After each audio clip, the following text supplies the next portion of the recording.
Right. So you mentioned a myokine can go to the brain. And why is that beneficial for the brain?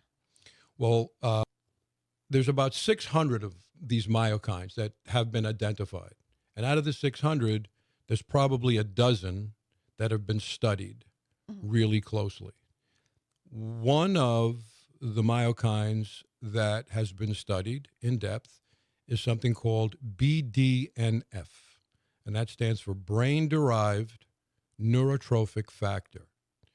Now, the brain makes that. Hence Okay. the name. It's brain-derived. But the muscle can also make its version of BDNF, which is muscle-derived, brain-derived neurotrophic factor. That's why it's quite a mouthful. But what happens is when you do proper exercise, BDNF will leave the muscle and it'll go. Interesting thing about BDNF is it can cross the blood-brain barrier. Mhm. So now it's in the brain and it will have an effect on neurons. Here's what it does.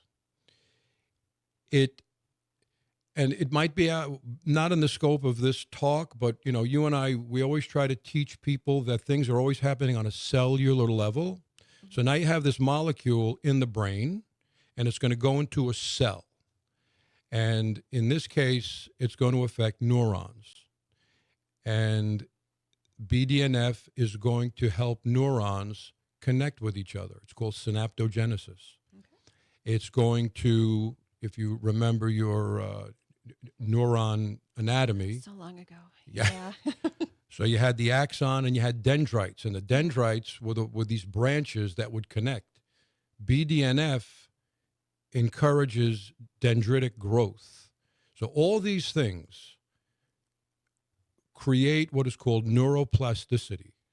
Mhm. So that's where, and if you look at the research, people that are low in BDNF, here's what they look like clinically: depressed, more likely to have Alzheimer's, more likely to have Parkinson's, more likely to have any of the neurodegenerative cognitive disorders that we Mhm. know about. So that's what BDNF does.